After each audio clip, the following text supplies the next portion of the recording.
Okay, welcome to episode 7 of the Weight Watchers show. This is the show where we talk about everything to do with tackling late and slow payments to small business. We've got some old friends and some new ones on today's episode.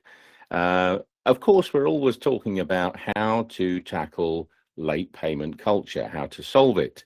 And, there are many ways to change culture. There are certainly ways to encourage big businesses to pay faster. If you like, they're the carrots, they're the things like the awards and the accreditation and what have you. And then there are the sticks. The sticks are things like enforcement and rules and regulation. And today we're going to be talking more about the sticks than the carrots. We've talked about quite a lot of the carrots before. So today it's about the sticks. And why are we talking about the sticks today? Because the government has been, for the last 6 months or so, if I get my figures right, working on a new enforcement program around the payment regulations. And I've got some guests here with me today, but the first one I'm going to introduce is Andre Fanel, who leads the enforcement program for the Department of Business and Trade and has been doing for a little while now. And I have to say, because as you know, Good Business Pays tracks what companies report, I would have to say that the enforcement program is working. We are seeing results. So when the enforcement happens, we see companies that haven't been reporting their figures starting to report quite a lot. So I'm going to hear from Andre about that program in a moment. We also have two other guests. One you'll see on screen, an old friend, Liz Barkley, in the new role, right? Because one of the things that we're going to talk about is there are legal ramifications for not reporting your payment practices. And those legal ramifications happen not only for companies, but they happen for directors as well.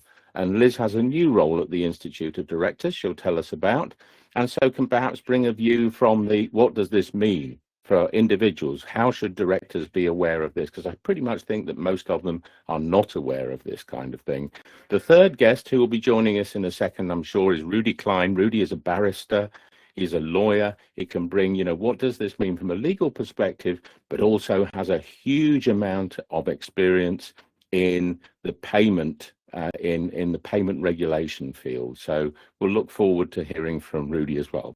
So bit of a long intro, but there we are. That's today's topic. Andre, I'm going to come to you first. For people who don't know, tell us a bit about, what the regulations is and what the responsibilities of companies are, please. Yeah, so the regulations are regarding payment practices and payment terms that businesses have. And it applies to businesses of a certain size, which I will go into a little bit later as to what that criteria is. But a little bit more about what the regs are. It's around basically how quick you pay your suppliers, what are your payment terms, what are your payment practices, do you utilize any supply finance chains, and questions around those sort of practices and payment and performance related issues.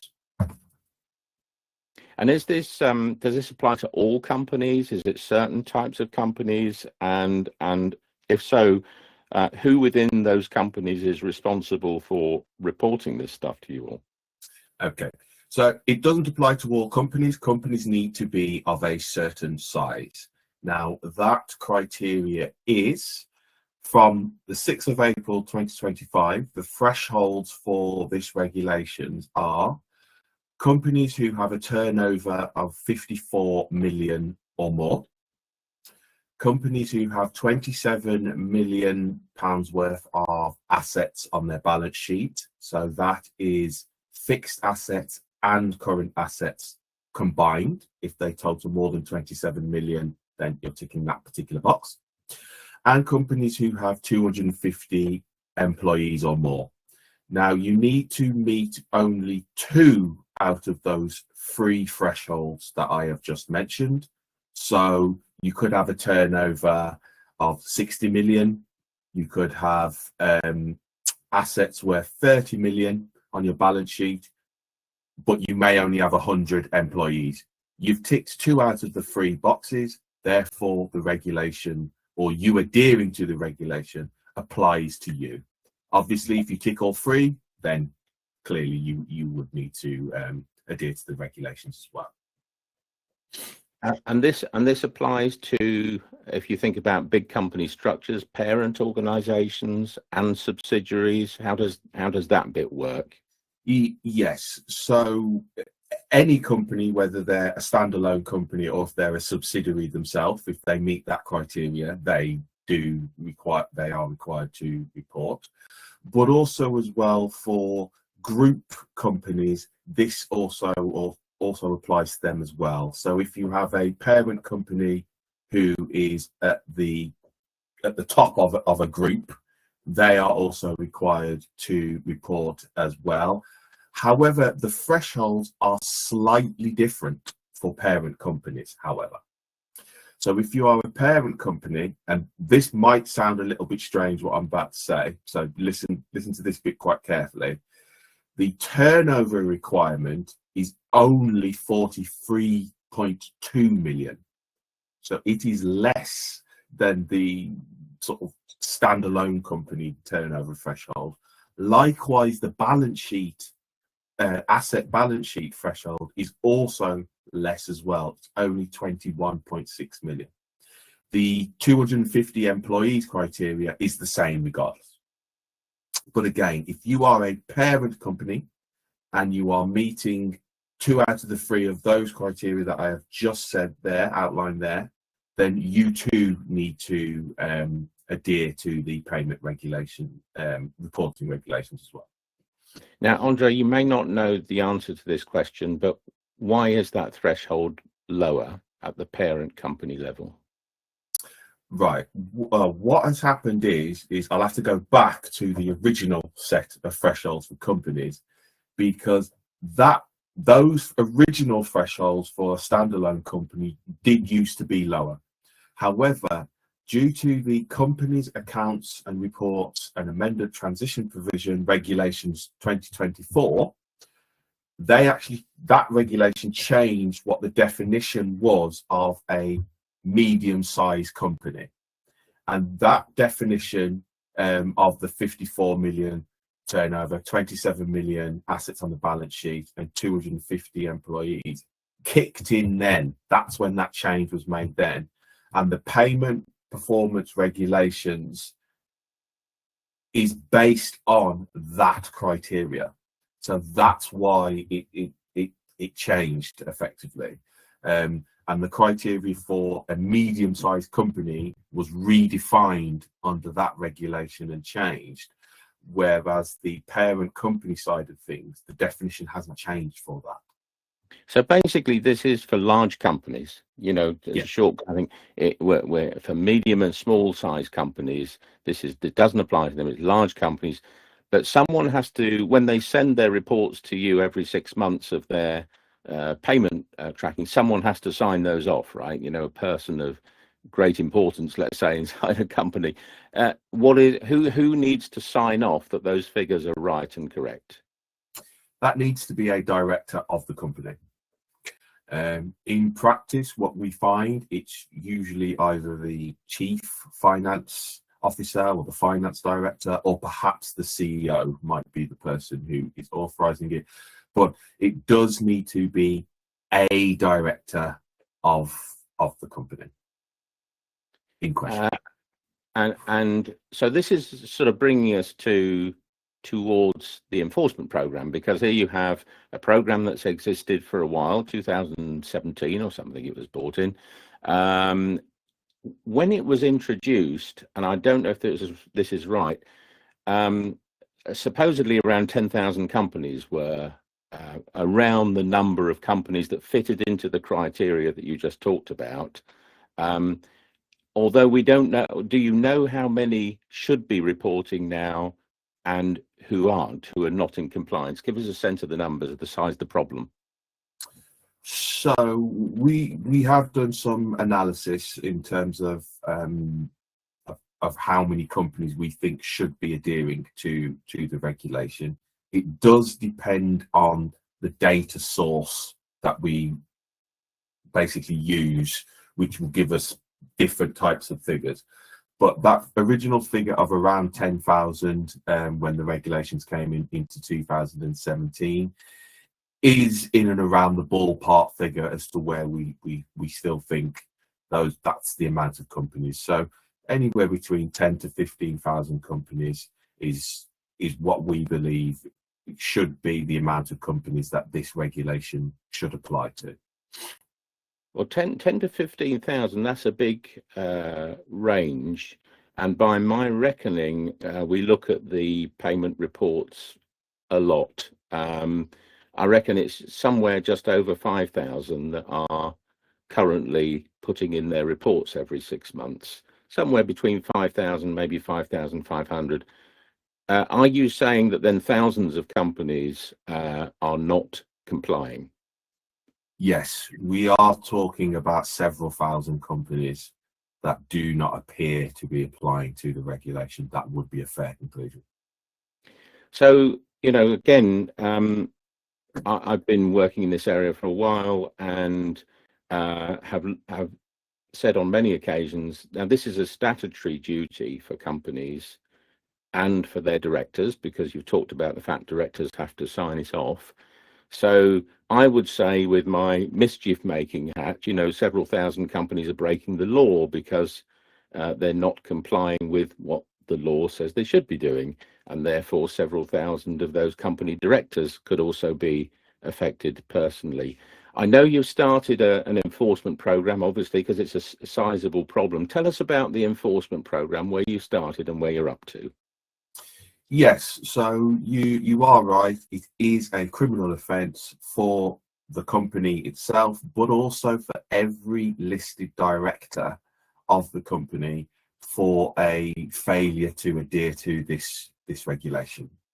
So that's the first thing that needs to be said there. It is a criminal offence, and you can be liable for prosecution, whether that's the company itself, or if you're a listed director of a company that should be adhering to the regulations, but for whatever reason are not. Our enforcement program that we have basically developed and started in the last 12 months or so involves, effectively, it's a 3-stage approach where we will write to you on the first occasion, and our first letter will be a gentle one, really. It will be one where we state that we think you should be adhering to the regulation. We will provide you with some information about, the criteria of the regulation, why it is we think that you should be reporting, advice and links on how to go about doing it, and also asking you to contact us if you don't believe you should be adhering to the regulation and that we are mistaken in our assumption, and we can take things from there. And we will give a certain period of time to allow for you to either to start reporting or to make some sort of contact with us and to get the discussions going between us. The second letter will be wrapped up a bit more. So if we haven't received a response from you within the time frame that we requested, or we cannot see from the PPR portal that you've actually started reporting. So, because sometimes some companies, they receive our letter and they think to themselves, yeah, we have dropped the ball here, we should be reporting, and they just start reporting. So there's no communication with us directly. So we do check to see whether or not those companies have restarted reporting, and if they have, happy days. We're not going to go any further with that.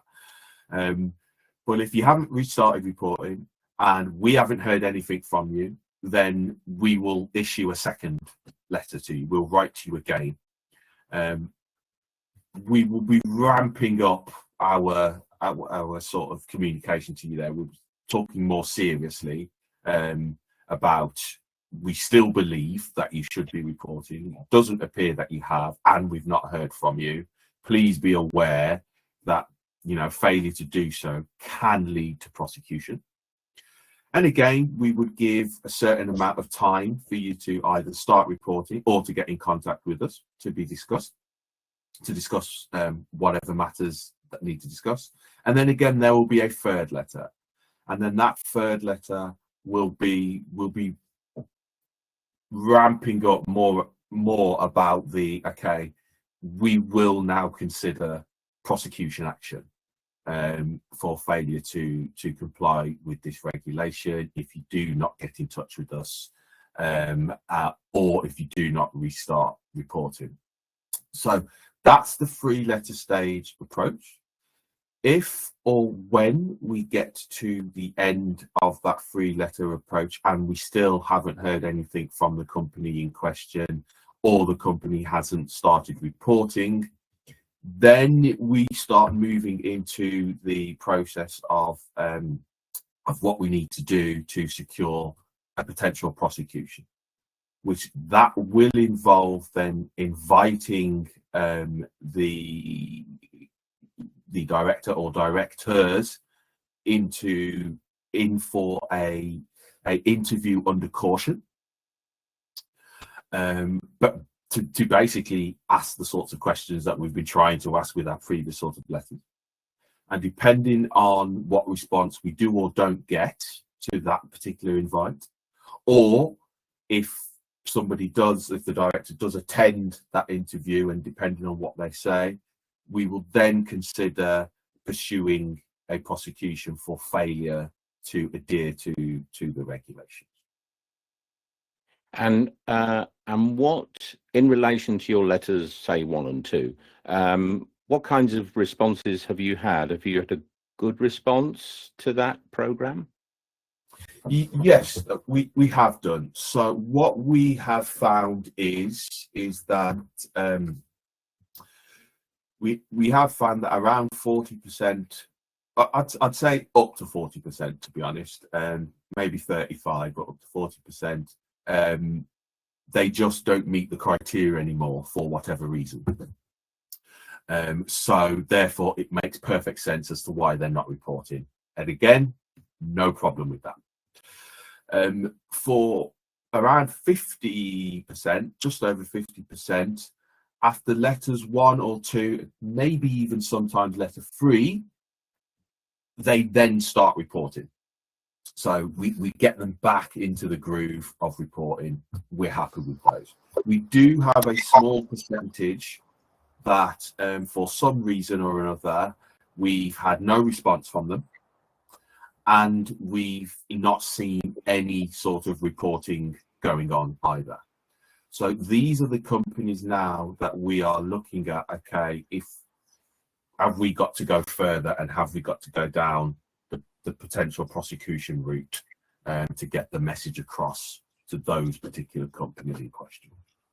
And has anyone gone beyond letter 3? At this moment in time, no, because what we are doing is we are working with our partners over in the insolvency service, who they play a key role in the prosecution bit. So we're now developing our processes and procedures that we need to have in place to A, invite directors in for interviews under caution, and to B, then to refer those cases on for prosecution action via the insolvency service. But would you say it's real, or is it a scare tactic? No, it is real.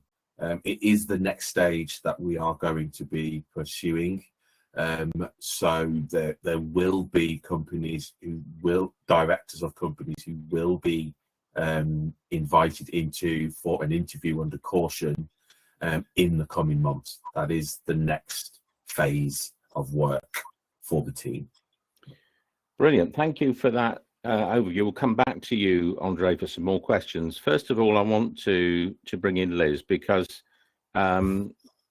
so we have company directors that may be hearing this for the first time thinking, oh my goodness, I had no idea, or I knew all about this. First of all, congratulations. Tell us about your new role at the Institute of Directors. And of course, you know about payments. I know that's not your area anymore. So I'm interested in what the view of directors will be and their knowledge level of this. Liz. The new role, Terry, at the Institute of Directors is really to think about everything that directors do through the lens of a small and micro business, because although we're talking about big businesses here, there are lots of small businesses that do have directors.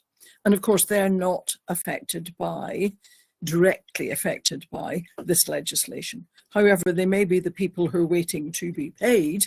And obviously, we think about them from that point of view.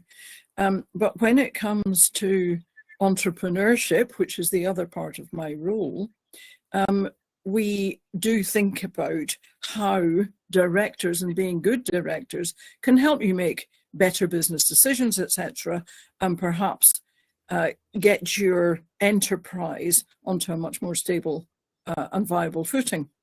And the IOD is there to help members to be good directors. Now, there will be a lot of directors listening, perhaps, who are Institute of Director members.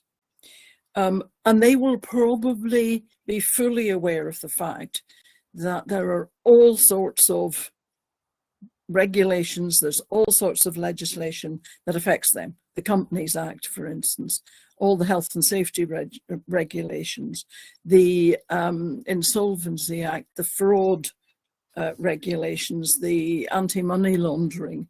So there's a vast range of reasons why directors need to be on the ball. And that's what the IOD is there for, is to keep them fully informed, it's to keep directors up to date, it's to provide training in the background to allow directors to be really good directors for their companies. Given that, we're expecting people to keep on top of that vast range of regulation.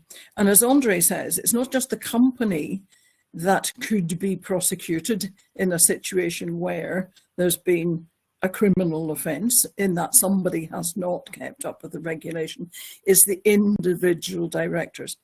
And if directors have been brought onto boards and not inducted properly, there's been no investigation before they've been appointed as to how good they are as directors, it is entirely possible you've got an entire board of directors that simply does not know what the legislation says. And unfortunately, for the duty to report legislation that Andre is talking about, I think sometimes this has slipped through the net. Now, as you said, I have been working on payments for the past 4 years, and when we introduced the Fair Payment Code in December last year, it did become clear that there were some bigger companies that just were not aware of the fact that they should be reporting. However, we didn't find anybody who simply ignored the advice to get up to date and start reporting when they should be reporting. And I think most directors are aware of the fact that they do have some responsibilities, but they may not be completely au fait with all the detail of it. And I think that's where the problem arises. Very few people get out of bed in the morning to do a bad job. And I think what Andre has really outlined here is that of the 10,000 or so companies that they reckon that should be reporting, if 15% aren't, there's about 1,500 companies that aren't reporting when they should be. And I suspect the letters are not getting to the right place. I suspect there's problems with processes in all of those companies. And what any of these codes or legislation, regulations or whatever are designed to is to make people look at their processes and think about how could we improve them, how can we get them better. And ultimately, of course, my small businesses at the bottom end that have directors that the IOD is really interested in helping too, do need to get paid on time, because if they don't get paid on time, they go bust. If they go bust, then it's not just the small company that is affected, but the big company, because they no longer have that supplier somewhere in the supply chain. So this is about resilience, it's about sustainable businesses, it's about keeping whole supply chains viable. And that's something we really need to consider when we're thinking about appointing directors and keeping them informed about their responsibilities. And of course, even though I might be the director of a smaller business, the ecosystem of somebody's job these days is that they have several jobs, right? So they could well be a non-executive director of a bigger company, for example. Yes. I'm assuming this regulation applies to non-executive as well as executive directors in terms of legal responsibilities. Is that right? Any director. And it's quite interesting, though. I mean, any director is not just going to be sued unless they are seen to be culpable. So, for instance, in order for personal criminal liability to be established against a director, you'd have to show that there was either they gave consent. So, for instance, they consented to the crime. So they consented to not reporting when they should be reporting. Yeah.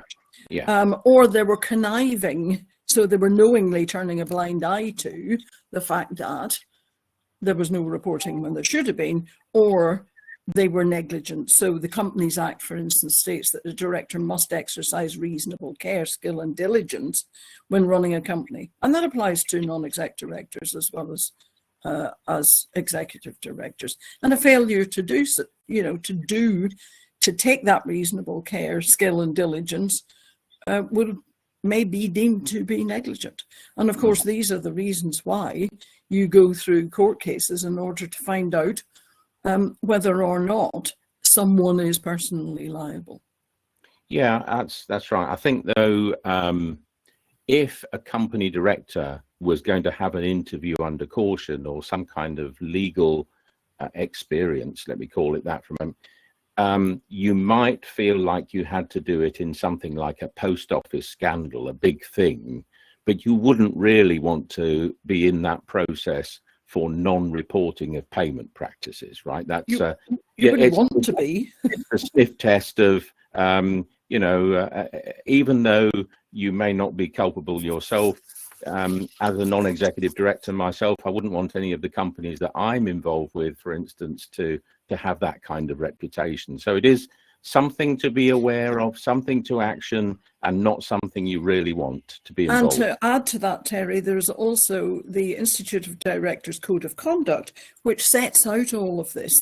We worked on this last year, and it was launched last summer. It's a really good guide to directors, whether they're executive directors or non-executive directors, as to how to behave, and really does make you think about your responsibilities, and well worth having a look at, even if that's the only thing that you were going to have a look at. But from what Andre is saying, it's entirely possible that you could end up in a situation where you are interviewed under caution, etc. Andre seems to be saying that that is where this could head for the 1,500 or so businesses that are not responding to the letters that he is sending out. So enforcement's on its way, and I think directors, if they know about it, will take it much more seriously. The question is, they should know about it, and the ignorance of the law is not a defence. Good. So I am now going to ask Rudy to speak and tell me if the microphone is working. Rudy Kleinaffe, give us a couple of words, Rudy, just to test your microphone.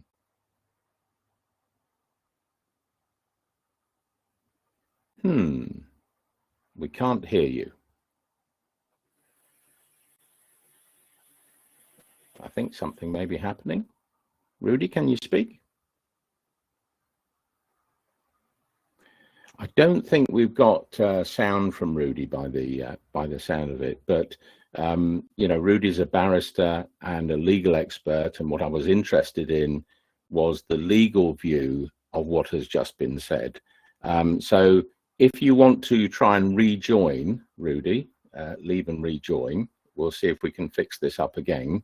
In the meantime, I'm going to go back to Andre and just ask, in relation to what has just been said about 1,500 or so companies that could be in this process. Is that your sense of the numbers? And are you going to be able to manage that as a department that's, tightly stretched?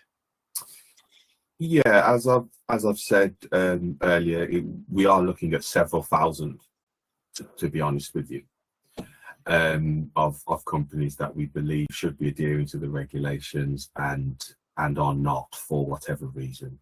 Some of those companies are companies who were, once upon a time, they were reporting and they've just stopped.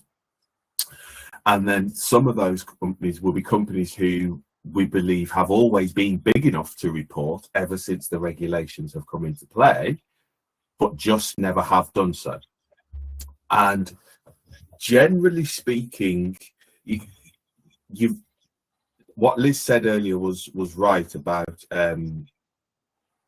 we don't suspect that there's many companies or many directors of these companies who are willfully failing to comply with this regulation, and if and when challenged or asked about it, are going to continue to willfully not comply with the regulation. So for those two groups that I've just mentioned, the ones who have stopped reporting, when we have written to them and got in contact with them, there's usually a combination of reasons that surround around that this has just fallen off our radar. It may well have been that during COVID, it fell off their radar then and was never picked up. It may well be that they have had a change of staff, because quite often the actual staff who actually put together the data for the reports may well be someone from the finance department or admin department of some sort. There may be a change of staff there, and the change of staff, the new member of staff has not been inducted, or this has not been included in their induction and is just unaware of it, so forth. So that can be a reason as to why. And for the companies who have never reported, we strongly suspect it's because they just don't know about it, to be honest. That's the reasons why. So again, once you start writing to them, once you start contacting to them, you start making them aware of it, you will get a combination of people starting to report because they realise they should have been, or they make contact and challenge whether or not they should be reporting because they don't think they meet the criteria, of which in some cases they're right, they don't meet the criteria anymore. So again, that's why they've not been reporting. So that's the main gist as to the reasons as to what we're finding when we are contacting companies. Just one point in terms of the ultimate end of a prosecution, what would that look like? What would that be for the company and all the directors in question? Under the regulations, it is an unlimited fine. That would be the ultimate punishment for the company in question, and potentially each active director in the company for the given reporting period in question, or periods in question that they have failed to adhere with the regulation. Liz, I think you had a question for Andre. I'm just wondering, Andre, in a lot of cases where there could be a criminal prosecution, Companies House, for instance, goes down the civil route as opposed to the criminal route. Is it possible that that might be the situation here, where rather than taking a criminal prosecution, you might decide to go a different route in order to try to get companies on board? And also there is an issue, I suppose, that companies will constantly say, the bigger companies will constantly say, the legislation is too onerous, there's too much of it, that's why we can't keep up with it. And it's actually putting off people joining boards. So, to what extent are we taking any of that into consideration? So in terms of your first question, criminal or civil case, it would be the criminal route that we would be taking on for this. But on the second point about director saying there's too much legislation, there's too much regulation, we're struggling to keep up.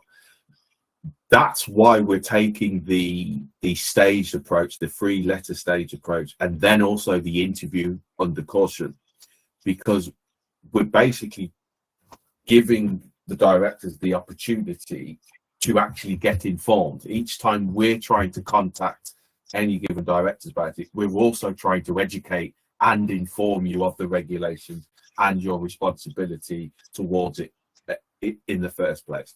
And then also with the interview as well, depending on how the interview goes. Let's say, for instance, we have a director in front of us and says, look, I just didn't know about this until I got this letter inviting me into an interview. Can you tell me more about it? What do I need to do? And I'll get onto it.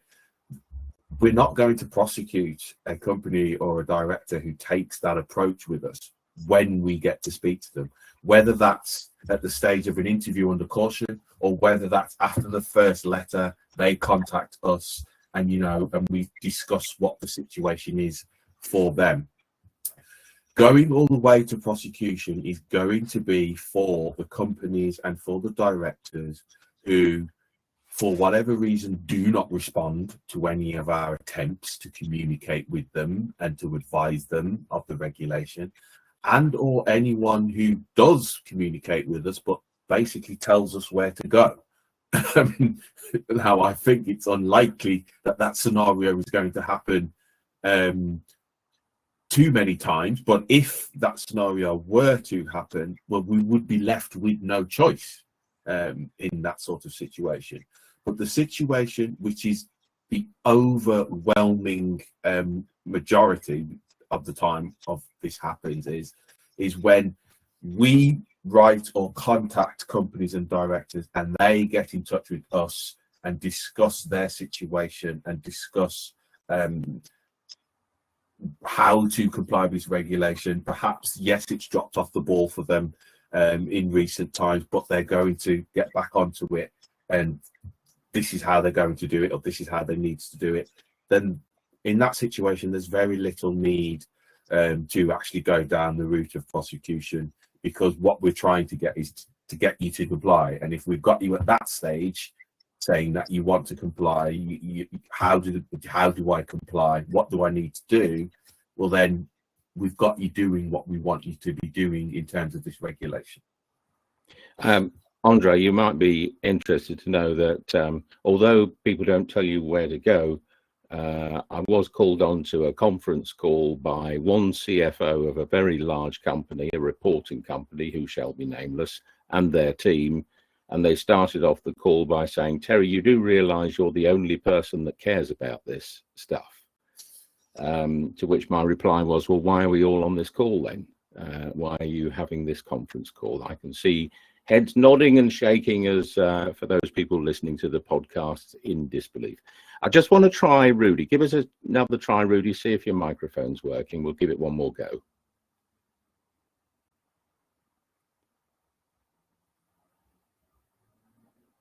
I take that as it's not working, which is a shame, because we would love to have your views here on the podcast. But there was a broader question I wanted to ask Rudy. I shall have a go at answering it myself if Liz doesn't want to comment on this. But we've listened quite carefully, and I think this is, to me anyway, this is a really important part of the whole DBT program around payment regulations and what have you, because if you're going to have a regulation and you're going to make it a statutory duty, then you've got to have teeth to say it's going to be enforced. Otherwise, get rid of it. But I spoke with Rudy, and Rudy, feel free to put in questions or comments in the chat, and we'll try and include you in the conversation at least. But we had a good chat about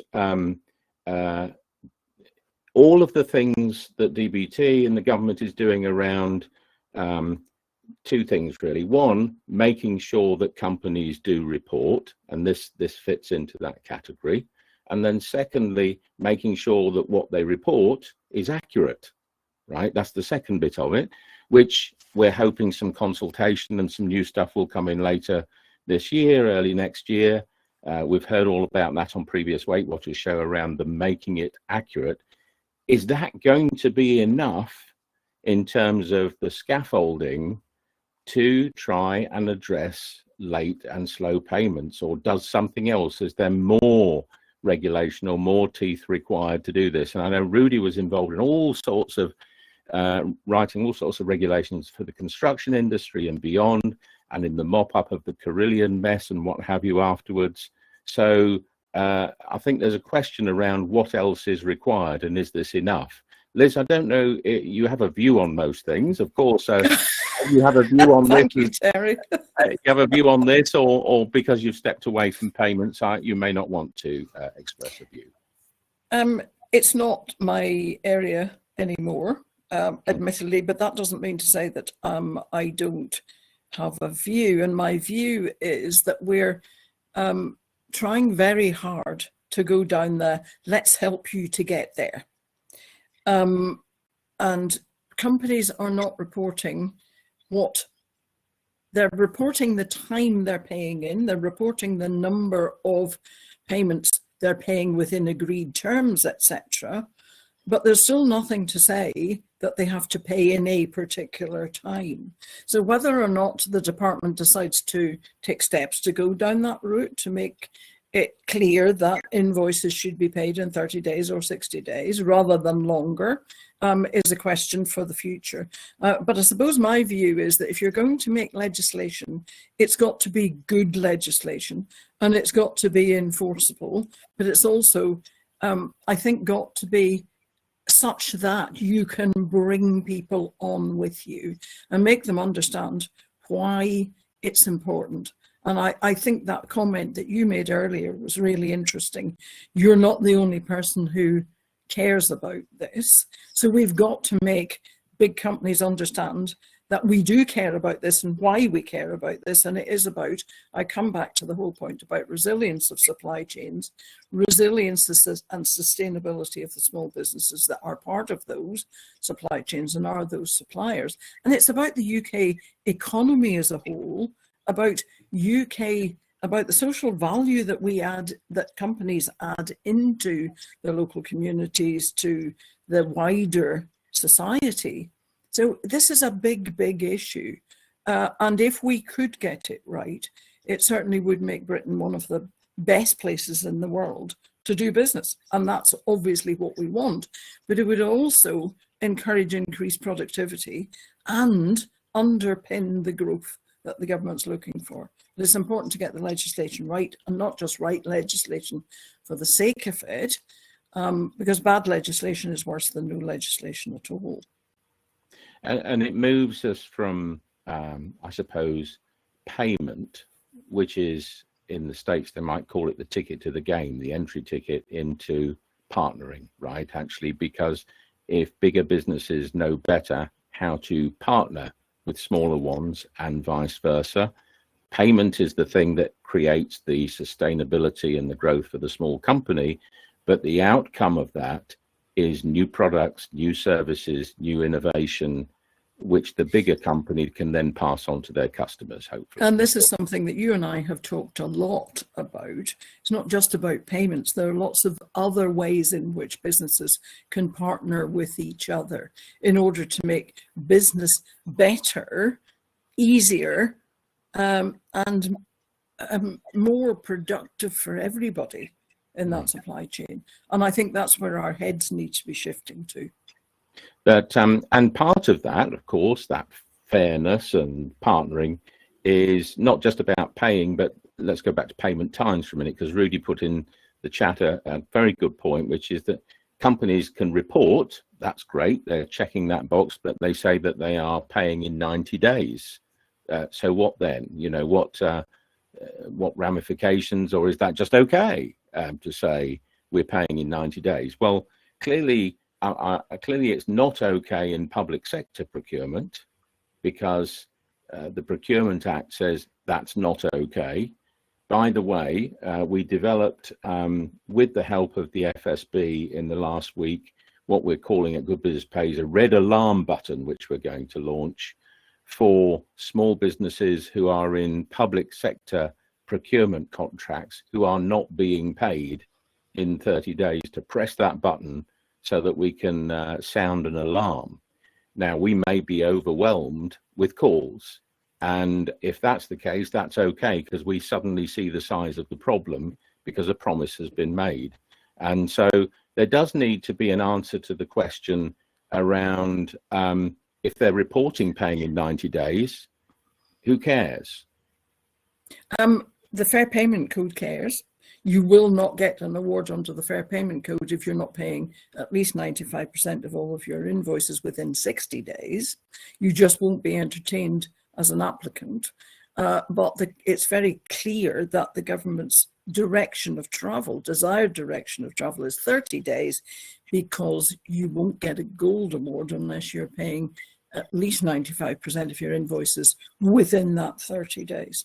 And of course, lots of small businesses would argue that even 30 days is too long for the kind of services that they're delivering.